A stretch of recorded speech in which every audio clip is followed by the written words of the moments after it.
오늘 우리에게 주신 하나님 말씀 함께 나눌까요? 에베소서 말씀 이어갑니다. 은혜로운 목소리와 함께 읽겠습니다. 시작. 찬송하리로다.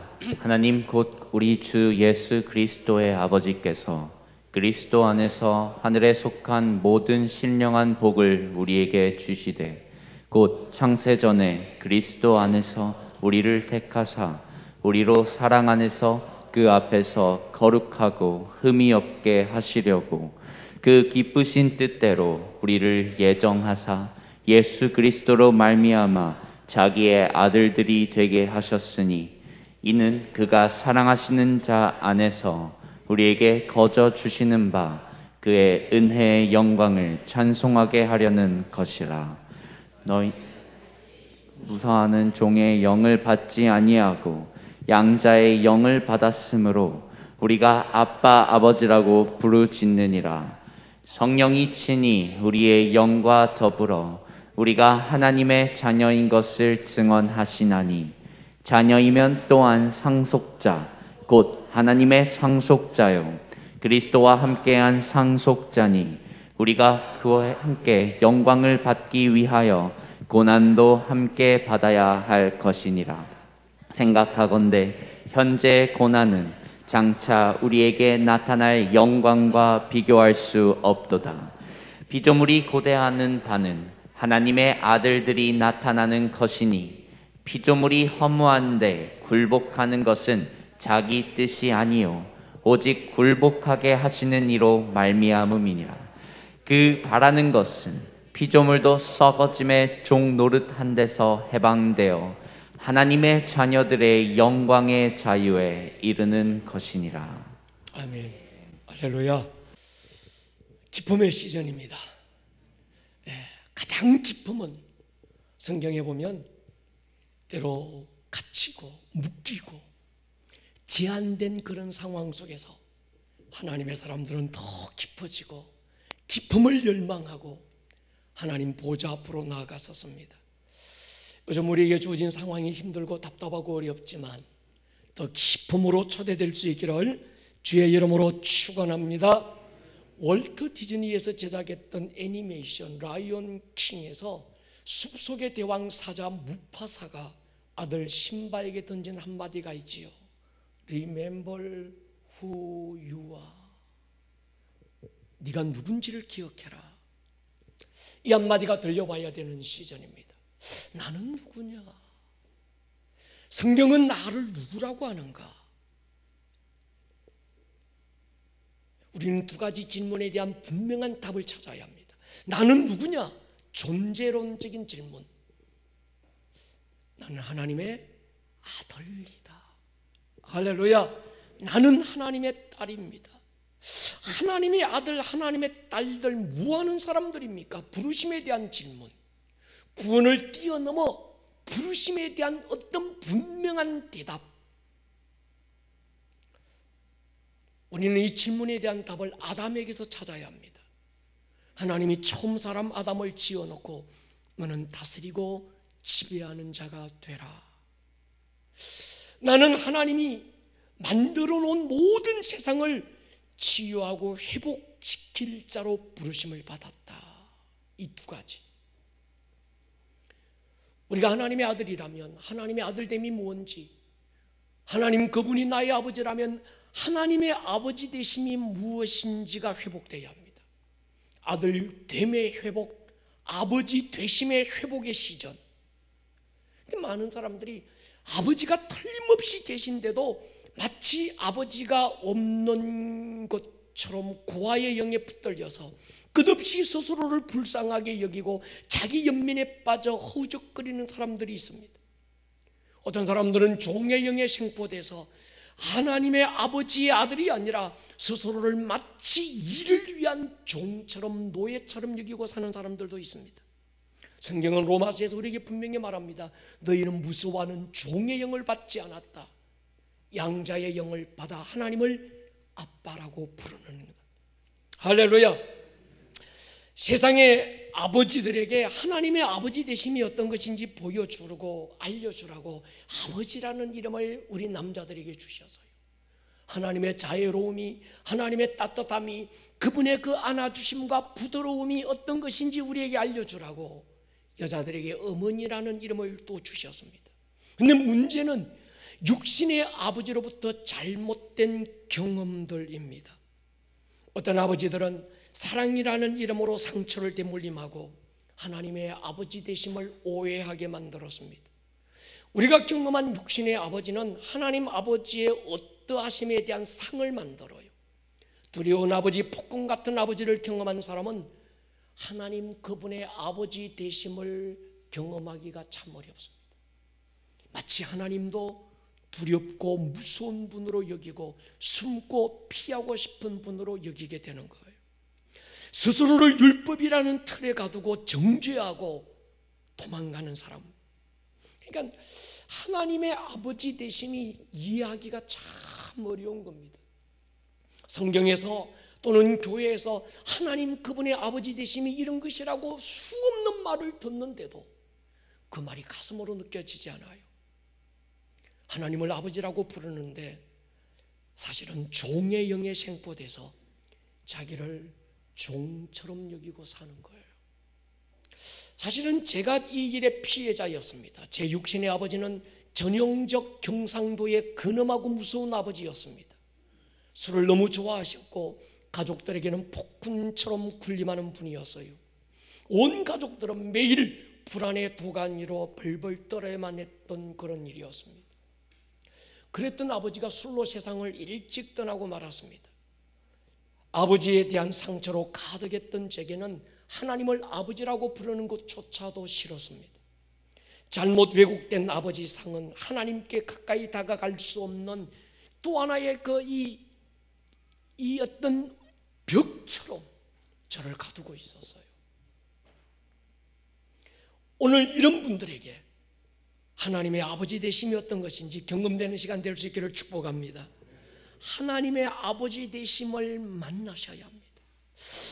하나님의 아버지 되심이 어떤 것인지 내가 만나고 경험하기 전까지 인간은 진정한 행복을 얻을 수 없습니다.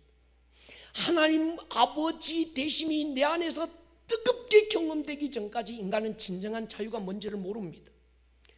여러분, 다시 말씀드리지만 우리는 종이나 노예로 지원받지 않았습니다.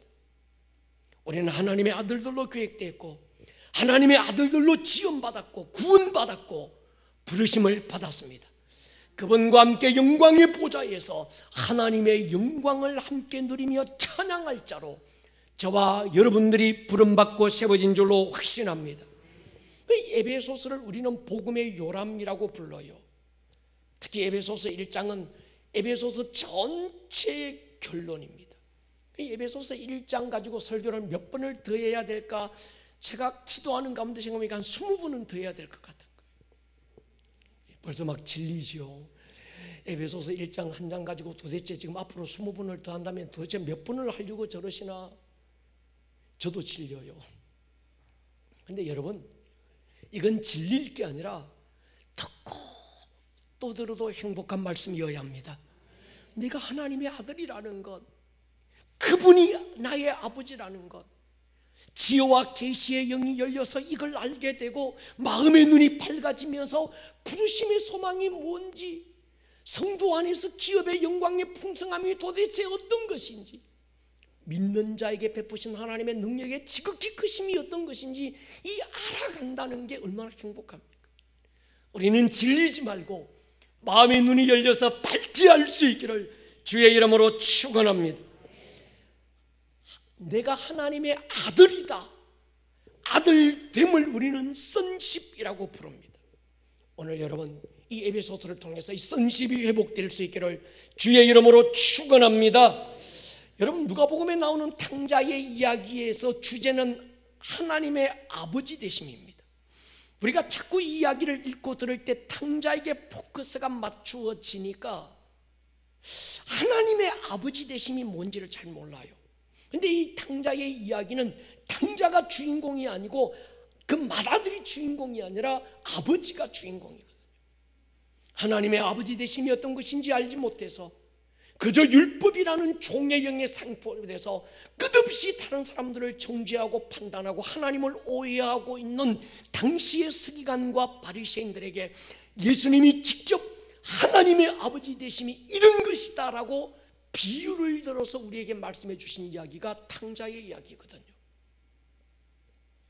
여러분, 이 이야기를 깊이 한번 읽어보면요, 이 아버지가 이 아들이 아버지를 떠나겠다고 할 때 아들이 아버지를 떠나면 어떻게 될 거라는 걸 몰랐을까 하셔서요. 이 아들이 얼마나 초라해지고 얼마나 비참해질 거라는 걸 아시면서도 아버지는 왜 이 아들을 만류하지 않고 떠남을 허락하실까?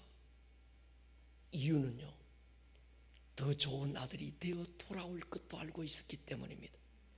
더 분명한 이유가 있다면 이 아들이 어떤 모습으로 돌아올지라도 아버지의 사랑이 조금도 변치 않으실 아버지 자신의 사랑에 대한 어떤 확신이 이 아들의 떠남을 허락하고 있습니다. 이 아들이 아버지를 떠났다가 넘어지고 깨어지고 냄새나고 사람들이 무엇라고 정죄하고 손가락질 하더라도 그 아들에 대한 아버지의 사랑이 조금도 변치 않을 아버지의 자신감이 이 아들의 떠남을 허락하는 거예요. 이것이 하나님의 아버지 되심이라는 겁니다. 여러분, 이 아버지를 만날 수 있기를 축복합니다. 이 아버지 되심을 진정으로 경험할 수 있기를 축복합니다. 이런 아버지를 경험한 아들은 다시는 세상으로 돌아가지 않지요. 탕자가 아버지를 회복하고 아들됨을 회복하는 순간에 모든 것들은 불행 끝 행복 시작이 되어집니다. 오늘 때로 우리가 이 코로나 시즌에 우리의 환경은 우겨쌈을 당하고 거꾸로 떨림을 당한 것 같고 답답한 것 같지만, 그러나 우리는 더 깊어져서 하나님의 아버지 되심이 회복되고 여러분 안에 경험될 수 있기를 주의 이름으로 축원합니다. 하나님의 아버지 상을 회복하는 것도 중요하지만 진정한 아들의 상을 회복하는 것도 중요합니다. 선십, 아버지 되심의 회복이 일어나면 자동적으로 함께 따라 일어나는 것이 아들됨, 선십이 일어납니다. 여러분, 다시 말씀드립니다. 우리는 종이 아니라 하나님의 아들들이고 일을 위해서 부름받은 노예가 아니라 하나님의 영광에 동참하기 위하여 지원받은 하나님의 아들들인 줄 믿습니다. 이 시즌에 아가스를 통해서 우리가 금요 철야 때 굉장히 은혜롭게 선포되고 있습니다.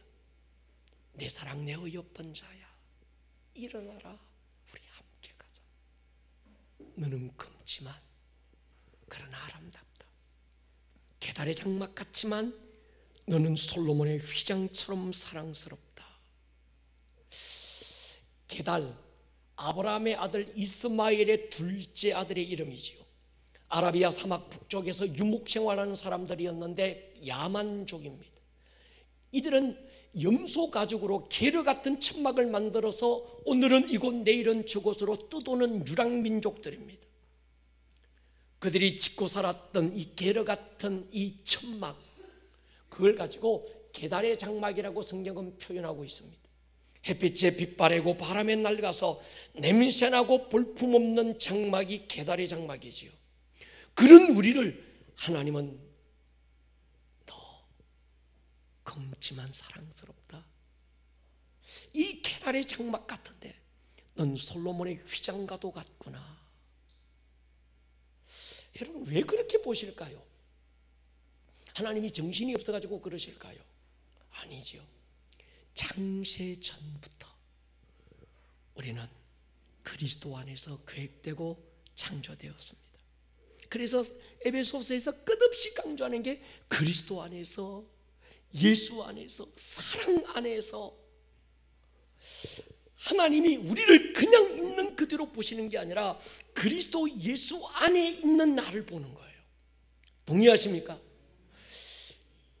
우리의 연약함이 있지만 이 연약함을 그대로 주님이 보시는 게 아니라 하나님이 그토록 사랑하시는 예수 그리스도 그분 안에 우리를 담고 그분을 통해서 우리를 바라보시는 거예요. 할렐루야. 여러분, 그분 안에서 우리는 씻겨지고 우리는 다시 사랑스러운 존재로 주님 앞에 설 줄로 믿습니다. 이건 doing이 아니라 being의 문제입니다. 무엇을 하고 안 하고가 여러분의 being을 바꿀 수 없습니다. 여러분, 하나님 안에서는요, 우리의 doing에 따라 우리의 존재라고 하는 being이 달라지지 않습니다. 세상의 가치관은 나의 being이라는 존재는 내가 뭘 하느냐 doing이 결정하고 얼마든지 바뀌고 달라지게 만듭니다. 내가 더 많이 가지면, 내가 이 일을 하면, 내가 저 일을 이루어서 내 어떤 존재 가치가 달라진다고 생각해요. 반대로 내가 이걸 얻지 못해서, 가지지 못해서, 배우지 못해서 나라는 존재 가치가 또 달라질 거라고 생각합니다. 여러분, 이건 세상적인 가치 기준입니다. 우리가 많은 그리스도인들이 하늘로부터 온 지혜가 아니라 땅 위의 지혜로 우리를 언제나 바라보는 거예요. 여러분, 우리는 하늘로부터 온 지혜가 아니면 이걸 용납하지 않을 수 있기를 주의 이름으로 축원합니다. 세례 요한이 예수님보다 먼저 와서 강력하게 선포한 한마디가 있습니다. 회개하라, 천국이 가까웠다. 원어적으로는 메타노헤이테, 하나님에 대한 지식을 수정해라, 하나님에 대한 오해를 바꾸어라. 세례 요한이 선포합니다. 당시의 바리새인들이, 사두개인들이, 아니면 율법사들이, 서기관들이 율법이라고 하는 어떤 종교적인 테두리를 가지고 사람들을 판단합니다. 하나님은 무서운 분, 두려운 분, 하나님은 심판하는 군주처럼 여기고 그 앞에서 벌벌벌 떨고 두려워하고 있을 때 세례 요한이 와서 말해요. 하나님을 잘못 알고 있다. 하나님을 수정해라. 하나님을 오해하고 있다. 잠깐 후면 하나님의 아버지 되심이 어떤 분인지, 그 아버지 되심과 하나님의 자녀 아들 되면 또 어떤 것인지 보여주고 우리에게 가르쳐줄 분이 오실 것이다. 그분이 바로 예수님이시라는 거죠. 할렐루야. 그러므로 여러분, 우리가 하나님을 아버지라고 부르면서도 우리 스스로를 마치 종처럼 가두고 있는 모든 종의 영을 끊어버리셔야 합니다. 할렐루야. 하나님 아버지가 분명히 계시는데도 마치 아버지가 안 계신 고아처럼 나를 스스로 연민하게 만들고 초라하게 만들고 나를 처근하게 여기는 이런 고아의 영으로부터 우리는 자유하셔야 합니다. 야고보 3장 보십시오. 이러한 지혜는 위로부터 내려온 게 아니라는 겁니다. 땅 위에 거라는 거지요. 여러분, 비진리를 진리인 것처럼 용납하면 안 됩니다. 바울이 고린도서 10장에서 굉장히 강력한 선포를 해요. 우리 싸우는 무기는 육신에 속한 게 아니다. 하나님을 아는 것을 대적하여 높아진 모든 이론, 세상의 모든 지식, 사상, 가치관, 그것들에게 하나님이 없다면 그것들을 사로잡아 그리스도에게 복종시키라는 거예요. 여러분, 우리는요, 종교 교리가, 전통이, 아니면 율법이, 아니면 앞서 우리의 신앙의 선배들이 우리에게 잘못 오해시켜주고 가르쳐 주었던 하나님 아버지의 어떠하심에 대해서, 성도의 신분, 하나님의 자녀됨의 어떤 그 모습이 어떠한 것인지에 대해서 오해하게 만들었다고 한다면 여러분, 끊어버리십시오. 그리고 성경으로 다시 돌아가서 하나님은 우리에게 뭘 말씀하시는가에 우리는 다시 한 번 더 살펴보셔야 합니다. 이 말은 예수 믿고 천당 간다, 불신, 지옥 그런 개념을 뛰어넘는 겁니다. 천국 물통에 발 하나 걸쳐두고 오늘은 이쪽 내일은 저쪽, 난 이젠 지옥 안 가, 난 구원받아서, 벌거벗은 구원도 구원인데 나 구원받아서 천국 몸 들어서 이 정도 수준 가지고 얘기하는 게 아닙니다. 우리는 영광에서 영광으로, 할렐루야, 문턱을 넘고 뜰을 지나 성소를 건너서 하나님의 얼굴과 얼굴로 바라볼 수 있는 지성소 영광의 보좌 앞으로 전진해야 될 줄로 믿습니다. 우리의 구원은 이런 겁니다. 다른 사람들의 구원은 나 천국 가, 나 구원의 확신이 있다니까, 나 지금 죽어도 천국 가, 이게 구원이라고 한다면 적어도 아름다운 꿈의 교회 성도들의 구원은 그걸 뛰어넘으셔야 합니다. 할렐루야. 우리가 말하는 구원은 하나님의 영광 앞으로 달려가는 것입니다. 종교를 넘고 하나님의 보좌 앞으로 그분과 함께 우리는 달려가는 것을 우리는 구원이라고 말하는 겁니다. 할렐루야. 에베소서를 통해서 성십이 회복될 수 있기를 축복합니다. 여러분, 자기 정죄를 그만하십시오. 당신은 금을 수 있습니다. 여전히 내 속은 검고 죄로 가득하고 냄새날 수 있어요. 그러나 하나님은 우리에게 말합니다. 딸아, 너는 사랑스러워. 볼 때 세상의 가치관, 기준, 하나님 없는 비진리의 어떤 그런 기준으로 볼 때 남들만큼 못 배우고 남들만큼 못 가지고 남들만큼 어떤 탁월함이 내게 없다고 할지라도 하나님은 우리에게 말씀합니다. 너는 솔로몬의 휘장과도 같다는 거예요. 이 진리를 받아들일 수 있기를 주의 이름으로 축원합니다. 자기 연민도 그만하십시오. 자기 수치심도 버리셔야 합니다. 우리는 그렇게 작고 초라한 사람들이 아닙니다. 잃어버린 아버지를 다시 찾아가는 과정이 에베소서입니다. 오해된 아버지 상을 회복하는 작업이 에베소서입니다. 상처받은 아버지 상을 치유하는 것이 에베소서지요. 예수님이 땅에 오셔서 하신 일이 바로 이겁니다. 성령님이 오셔서 우리 안에서 끝없이 일으키시는 일이 이겁니다. 하나님의 아버지 되심이 이런 거야. 예수님께서 보여주시는 거예요. 하나님 아버지를 보여주십시오. 나를 봐라. 내가 어떠한지를 보고 나면 하나님의 아버지 되심이 똑같다. 나를 보고 아버지를 알라는 거예요. 동의하십니까? 성령님 끊임없이 우리 안에 오셔서 하나님의 아버지 되심이 이런 것이다. 너는 하나님의 종이 아니라 너는 하나님의 아들이고 하나님의 딸들이다. 아들, 딸이 모함자들입니까? 하나님의 영광의 보좌에 함께 앉을 자들이다. 끝없이. 이걸 누가 목사님 나 구원 받았나 안 받았나 기도 한번 해서 알아맞혀봐 주십시오. 그런 어떤 수준 가지고 얘기하는 게 아닙니다. 성령께서 친히 우리 영으로 더불어서 우리가 하나님의 자녀인 것을 증언하시는 겁니다. 로마서 8장 보십시오. 29절 보십시오. 하나님이 미리 하신 자들을 또한 그 아들의 형상을 본받게 하기 위하여 미리 예정하셨다. 미리 하셨다. 미리 정하셨다. 예정하셨다. 왜 우리를 그렇게 예정하셨는가? 예수님 그로 많은 형제 중에서 맏아들이 되게 하려 하심이라. 미리 정하신 예정하신 것들을 또한 부르시고 부르신 것들을 의롭다 하시고 의롭다 하신 것들을 또한 영화롭게 하셨느니라. 우리는 여기까지 가야 될 줄로 믿습니다. 영화로움의 수준까지 말이죠. 예수님이니까 하나님이 저렇게 사랑하셨지 예수님이니까 하나님을 저렇게 사랑하지 아니에요. 그 예수님을 사랑하신 사랑을 너비와 길이와 높이와 크기가 조금도 다르지 않게 주님은 저와 여러분들을 사랑합니다. 우리도 조금도 다르지 않게 그 아버지를 사랑하는 자들입니다. 예수님이니까 저런 능력도 있지 아닙니다. 예수님 말씀하신 내가 했던 일을 너도 하고 이보다 큰 일도 할 수 있다 문을 열어놓으셨습니다. 그래서 예수님이 맏아들이고 우리도 그분의 아들들입니다. 할렐루야. 하나님이 세상을 창조하시고 이 세상을 하나님의 아들들에게 맡겨서 다스리게 하셨어요. 여러분 이 말 킹십이라고 하는데 굉장히 중요합니다. 창세기 1장 28절 우리 같이 한번 읽겠습니다. 시작. 그들에게 복을 주시며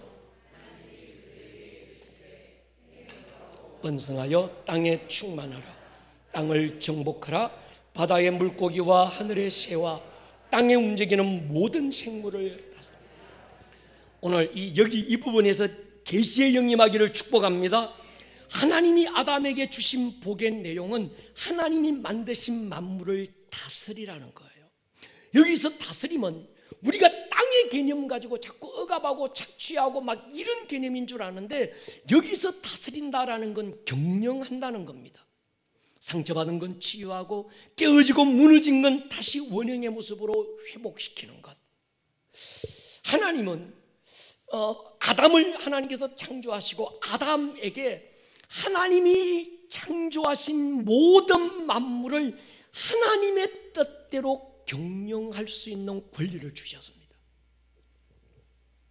그런데 안타깝게도 이 권리가 마귀에게 빼앗기지요. 경영권이 마귀에게 넘어가면서 이 모든 만물이 함께 저주받기 시작합니다. 땅이 저주받아 가시를 내기 시작했고 만물이 고통하기 시작합니다. 마지막 아담으로 오신 예수님 마귀의 머리를 밟으시고 첫 아담에게 빼앗겼던 그 경영권을 다시 찾아서 하나님의 아들들에게 쥐어주셔서요 요한복음 1장 12절에 영접하는 자 곧 그 이름을 믿는 자들에게는 하나님의 아들들의 권세, 경영권을 주셨다. 베드로는 이것을 왕같은 제사장이라고 불렀습니다. 여러분, 저와 여러분들은 하나님의 아들들입니다. 할렐루야. 우리는 세상에서 빌빌대다가 천국 가서 왕노릇 할 자들 아닙니다. 자꾸 사람들이 그렇게 생각해요. 내가 비록 세상에서는 빌빌대고 세상에서는 구박받고 세상에서는 없이 세상에서는 그렇게 살지라도 내가 언젠가 천국 가면 그분과 함께 왕노릇 할 거야. 여러분, 이게 성경의 뜻이 아닙니다. 생각해 보십시오. 내가 구원받고 하나님의 자녀가 되는 순간에 나를 그 좋은 천국으로 데려가지 않고 이 땅에 남겨두신 이유가 뭘까? 이게 부르심이라고 얘기하는 겁니다. 많은 그리스도인들이 구원 이후에 부르심이 없어요. 구원은 있고 천국은 있는데 오늘을 살아야 되는 삶의 부르심이 없습니다. 그래서 우리 교회는 끝없이 얘기합니다. 부르심으로 가자. 구원을 넘어 부르심으로 가자. 현상 유지를 넘어 부흥으로 가자. 할렐루야.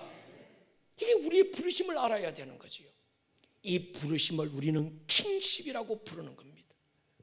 여러분, 우리는 이 땅에서 하루를 살더라도 우리에게 주신 하나님의 아들들의 그 권세를 가지고 치유하고, 할렐루야, 넘어지고 깨어진 건 다시 일으키고 만물을 새롭게 할 자로, 어둠의 권세, 마귀의 권세는 머리를 밟아버리고 하늘에서 풀어놓은 것들은 이 땅에서 풀어놓고, 할렐루야, 음부의 대문은 닫아버리고 묶고.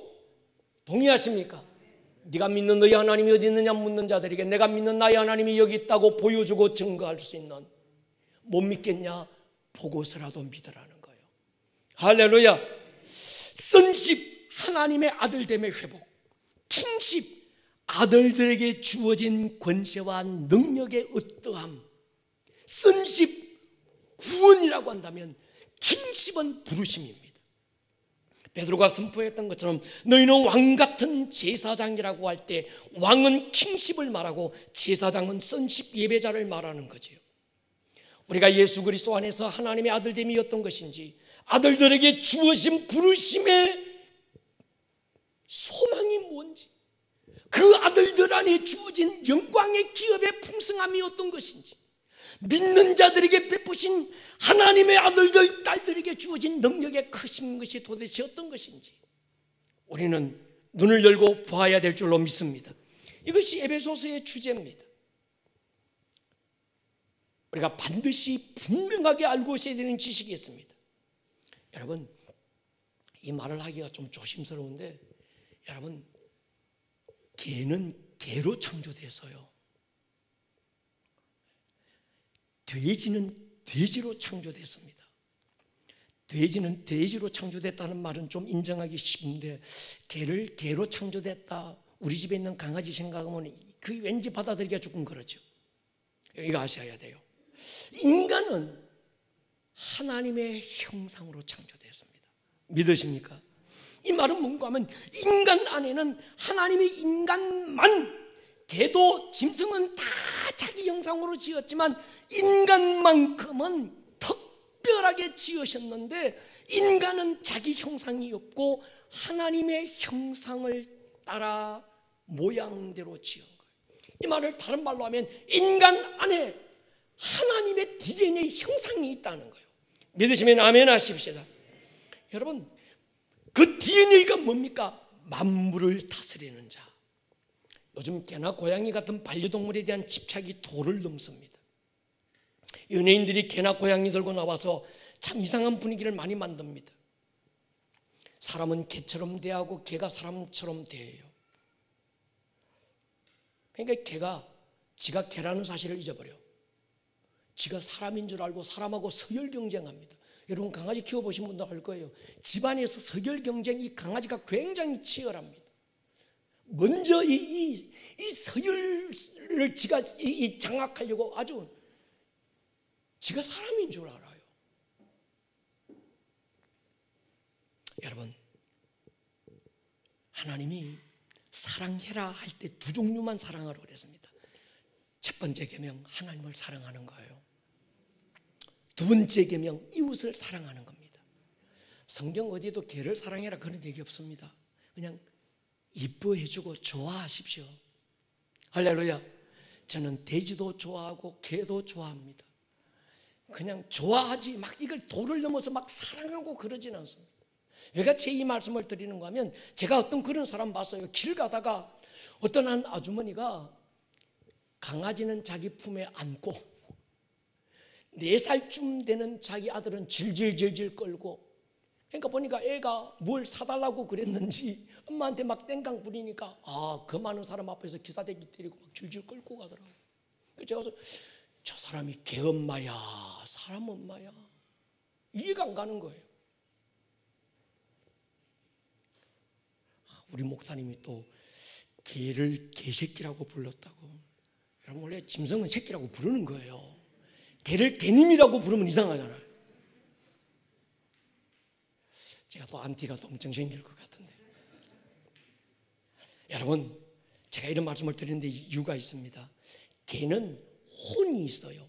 영은 없지만 각 혼이라고 하는 느낌적 어떤 혼이 있습니다.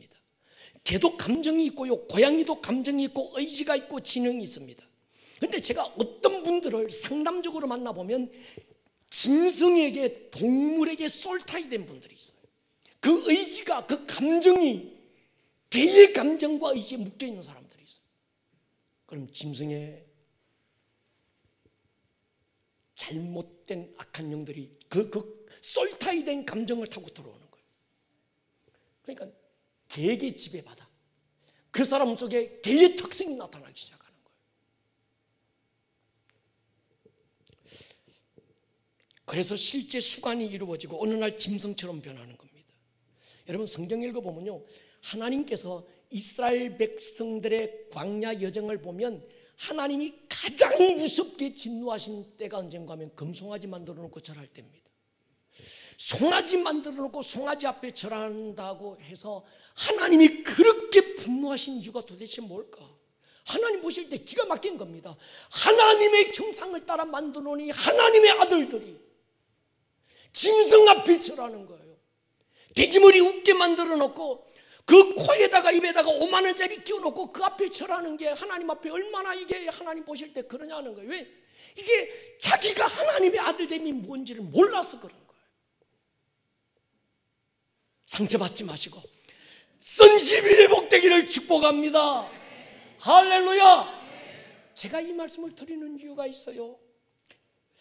여러분 제가 어렸을 때 우리 동네 모든 개들은 저만 보면 꼼짝 못했습니다.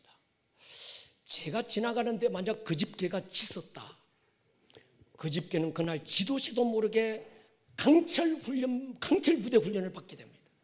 산속으로 끌고 가서 아주 매복 훈련시키고 물에 끌고 가서 막 해병대 훈련 제가 막 시킵니다.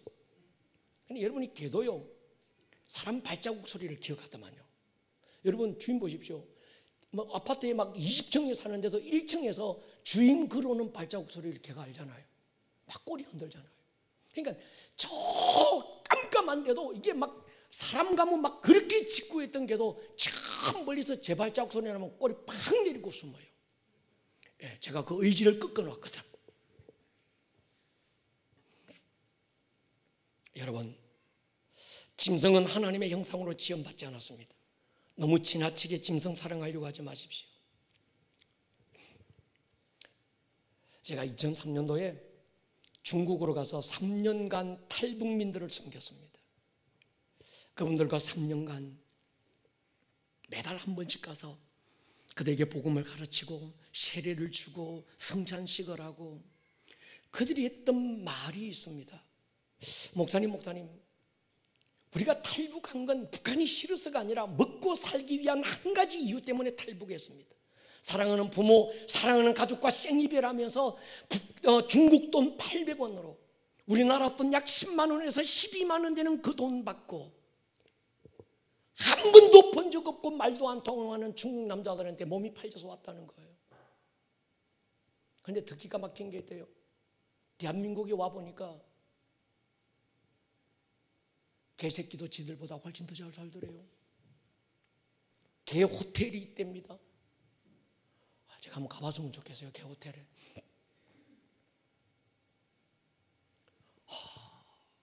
개 카페가 있더만요. 그러니까 이게 개가 지가 사람인 줄로 착각할 것 같아. 하나님의 아들들은 마치 개가 되고 개는 하나님의 아들들처럼. 여러분, 성경은 그런 거 없습니다. 저와 여러분들이 하나님의 아들들입니다. 우리는 선교하십시다. 영혼 살립시다. 할렐루야. 그거 하셔야 돼요. 그거.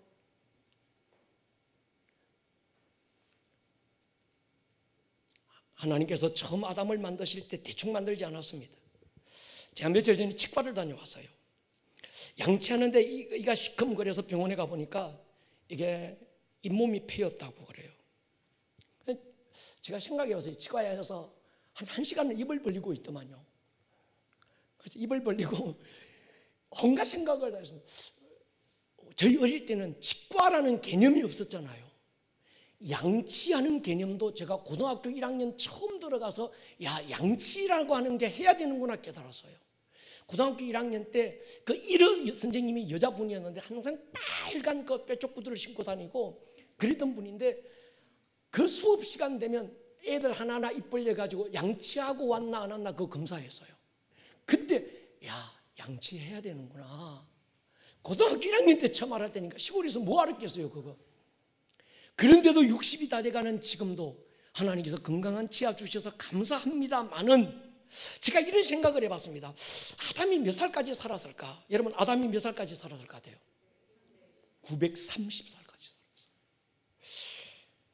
셋 912살, 에녹 905살, 게난 910살, 야렛 962살, 무두셀라 제일 오래 산 사람이 969세, 노아가 950세. 평균 수명이 10세기입니다. 1세기가 아니고 10세기를 살았다니까. 1000년을 살았다니까. 근데 노아가 뱃속에서 양치했을까 안 했을까? 아담이 900살까지 살면서 칫솔질 했을까 안 했을까? 그런데도 아담이 한 30살 정도 돼서 양치를 안 했다만 아담의 이가 다 마모됐다. 그래서 먹을 걸 못 먹었다. 이런 얘기 없잖아요. 우리 몸의 이 장기, 간, 모든 것 여러분 10세기를 유지하고 살았다니까. 이게 보통 사건이 아닌 거예요. 그러니까 아담 하면 내 정도 수준 이게 아닙니다. 훨씬 뛰어넘는 수준이었습니다. 아담이 만물에게 이름을 짓잖아요. 여러분 들꽃 이름 몇 개나 아십니까? 아담이 그 이름 다 지었다니까요. 동물 이름 몇 개나 아십니까? 모르잖아요. 이름을 지어주었다는 말은 다스림의 개념이거든요. 모든 만물이 공룡이 아담 앞에 꼼짝 못한 거예요. 영적으로도 굉장한 센스가 있었습니다. 에덴에 거니시는 하나님의 발자국 소리를 그가 들었습니다. 이랬던 이 아담입니다. 여러분, 하나님께서 아담에게 주셨던 하나님의 아들됨, 우리가 생각하는 그저 하나님 아버지라고 부르고 구원받고 할렐루야 감사합니다, 낮에나 밤에나 눈물 머금고 내 주님 오시기만 바라봅니다, 먼 하늘 이상한 구름만 떠도 행여나 내 주님 오시는가에 고개 들고 멀리 멀리 바라보는 마음 찬양하고 있지만 그저 언제 오시나 이 정도 수준이 하나님의 아들됨이 아니라니까요. 이가 되면 아멘 하십시다. 여러분, 로마서를 한번 읽어보면요, 로마서 1장에서 8장까지는 복음에 대한 내용입니다. 이게 복음이다, 복음을 설명하고 로마서 8장은 특히 복음의 총체적인 결론을 선포하고 있는 게 로마서 8장입니다. 그래서 로마서가 반지라면 로마서 8장은 반지의 보석이라고 신학자들은 부릅니다. 로마서 8장에 보면 전반부에서 이런 얘기를 합니다. 그리스도 예수 안에 있는 자들에게는 결코 정죄함이 없다. 이제 모든 죄와 사망의 법으로부터 자유됐다, 해방됐다. 우리 인간은 율법의 요구를 이룰 수 없지만 우리 주 예수님이 오셔서 우리 대신에 율법의 모든 요구를 다 이루셨다. 그러므로 성도는 육신대로 살지 말고 영으로 살아야 된다. 그게 13절까지 내용입니다. 그리고 14절부터는 우리가 하나님의 아들이다, 다시는 종의 영을 받지 않고 하나님 그분의 양자의 영을 받아서 하나님을 아빠 아버지라고 부른다. 이걸 누가 알려주어서 깨닫는 게 아니라 성령께서 우리 영으로 더불어서 이 비밀을 알려주신다는 거예요. 우리가 정말 하나님의 아들들이라면 우리는 그리스도와 함께 영광을 나눌 하나님의 상속자다. 이게 지금 로마서 8장 얘기예요. 17절 보세요. 자녀이면 또한 상속자, 하나님의 상속자요, 누구와 함께? 그리스도와 함께한 상속자니 우리가 그와 함께 뭐 받는 자라고요? 영광을 받기 위하여 고난도 받아야 될 거니라. 생각건대 현재의 고난은 장차 나타날 영광과 비교할 수 없다. 영광을 얘기하는 거예요. 그리고 19절에 조금 이해하기 어려운 얘기를 합니다. 피조물이 고대하는 바는 하나님의 아들들이 나타나는 것이다. 뜬금없이 지금 이 얘기 나옵니다. 20절 보면 피조물이 허무한데 굴러가는 게 자기 뜻이 아니라는 거예요. 21절 그 바라는 것은 피조물도 썩어짐의 종로로 단대서 해방되기를 원한다는 거예요. 22절 보십시오. 피조물이 다 이제까지 함께 탄식하며 함께 고통을 겪고 있는 걸 우리가 안다. 지금 모든 피조물이 하나님의 아들들이 나타나기를 고대하고 있다. 로마서 8장에서 복음의 총체적인 내용을 설명하면서 너희는 죄와 사망의 법으로부터 해방됐다. 너희는 하나님의 상속자, 하나님의 아들들이다. 하나님의 아들들은 현재의 고난과 비교할 수 없는 영광에 참여할 자다. 할렐루야. 그리고 갑자기 피조물이 하나님의 아들들이 나타나기를 지금 고대하고 있다는 거예요. 왜 하나님의 이 피조물이 하나님의 아들들이 나타나기를 그렇게 사모하고 기다릴까? 이유가 중요합니다. 처음 아담이 하나님으로부터 만물을 다스리고 경영할 수 있는 경영권을 가졌을 때는 모든 만물은 하나님이 보시기에 좋았던 그 모습대로 경영이 됐습니다. 그런데 마귀가 그 경영권을 빼앗으면서 땅이 저주받고 만물이 저주받고 고통받기 시작했습니다. 예수님은 마지막 아담으로 오셔서 첫 아담이 빼앗겼던 모든 권리를 되찾아서 영접하는 자, 곧 그 이름을 믿는 자들에게 예수라는 이름과 함께 경영권을 다시 회복시켜 주셨습니다. 아멘 하십시다. 그러니까 여러분, 성도 하나님의 자녀됨은 그저 주일날 교회 왔다가 하나님을 아버지라고 부르고 스스로 위로받는 수준이 아니고 하나님을 아버지라고 부르는 그 아버지 되심이 뭔지를 바르게 알고 나면 그 아들됨이 무언지를 깨닫게 되는데, 아들됨이 무언지를 알고 나면 아들됨에서 나타나는 다스림의 권세가 뭔지를 안다는 거예요. 이걸 킹십이라고 얘기하는 겁니다. 저는 그렇게 믿습니다. 만물은 우리로 인해서 회복될 것입니다. 할렐루야. 그래서 그들은 하나님의 아들들이 나타나기를 기다리는 겁니다. 우리가 이 지금 선포 시즌이잖아요. 여러분, 그저 내가 내 꼬라지 볼 때 내가 뭐 똑바로 산 것도 없고 믿음도 지풀도 없는 것 같고 성경도 제대로 모르는 것 같고 아직 내 안에 뭐 믿음도 잘 없는 것 같던데 내가 뭐 갑자기 교회에서 믿음의 선포문 줘가지고 선포하라고 그러는데 보니까 뭐 있을지어다 막 선포하고 이러니까 이게 내가 할 얘기는 아닌 것 같고 이건 목사님들이나 아니면 장로님들 수준에서 하는 얘기인 것 같은데 나보고 자꾸 하라고 하니까 이게 내가 안 맞는 옷을 입고 있는 것처럼, 그래서 있을지어다 막 될지어다 선포하니까 난 좀 아닌 것 같아요. 이게 아닙니다. 할렐루야. 선식 위에서 우리가 믿음의 두 손을 높이 들고 할렐루야 당당하게 하나님의 아들됨이 무언지를 보여주는 거예요. 저는 만물이 복종할 줄로 믿습니다. 영적 기류가 달라질 줄로 믿습니다. 죽은 땅이 살아날 줄로 믿습니다. 여러분, 하나님 없는 공산사회에 가보십시오. 그 땅이 저주받아서 신기하게요, 38선 하나 두고 남과 북이 땅이 달라졌어요. 우리나라가 언제부터 이렇게 잘 살게 됐습니까? 황폐하고 못 살고 못 먹던, 불과 60년 전만 해도 얼마나 그랬습니까? 제가 그랬잖아요. 제가 어렸을 때만 해도 양치하는 게 없었다고. 근데 우리가 왜 이렇게 잘 삽니까?